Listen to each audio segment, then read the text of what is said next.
দর্শক, আমরা সংগ্রামী বাংলার চোখে আপনাদেরকে দেখানোর চেষ্টা করছি ঢাকার সিটি কর্পোরেশনের মাধ্যমে। আপনাদের যদি একটু দেখাই, আপনারা একটু খেয়াল করে দেখবেন যে পানি স্প্রে করা হচ্ছে, অর্থাৎ নগরীর যেসব জায়গাগুলো লোকালয় খুব বেশি এবং লোকজন খুব বেশি, সেসব জায়গায় কিন্তু আসলে এই স্প্রেটা করা হচ্ছে। কারণ আপনারা জানেন যে সারা বাংলাদেশে তাপদাহ চলছে। আমরা যে আবহাওয়া অফিস থেকে জানতে পেরেছি যে এই তাপমাত্রা নাকি আরও 45 ডিগ্রিতে গিয়ে পৌঁছাবে। তো যাই হোক, এখনও পর্যন্ত বাংলাদেশে 38 থেকে 40-41 ডিগ্রি পর্যন্ত আমরা দেখতে পাচ্ছি। দর্শক, ঢাকা যে সিটি কর্পোরেশন যে উদ্যোগটি নিয়েছে, আমরা সাধুবাদ জানাই সিটি কর্পোরেশনকে। বাংলাদেশের যতগুলো সিটি কর্পোরেশন রয়েছে, যদি সম্ভব হয় তাহলে আমরা বলবো যে আপনারা এই পানি স্প্রের মাধ্যমে যে ধুলাবালি রোধ এবং যে তীব্র গরমে মানুষ অস্থির হয়ে আছে, সেটা থেকে কিছুটা হলেও স্বস্তি পাবে বলে আমরা মনে করছি।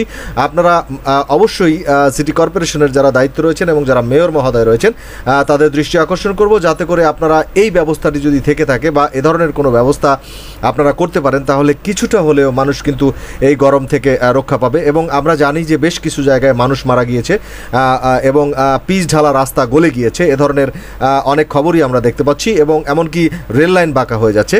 তো যাই হোক, আমরা আবারও ধন্যবাদ জানাই ঢাকা সিটি কর্পোরেশনকে, এবং এ ধরনের এটি একটি দৃষ্টান্তমূলক হয়ে থাকবে সারা বাংলাদেশে। আপনারা ভালো থাকবেন, সবাই সুস্থ থাকবেন, সুন্দর থাকবেন, সংগ্রামী বাংলায় চোখ রাখবেন।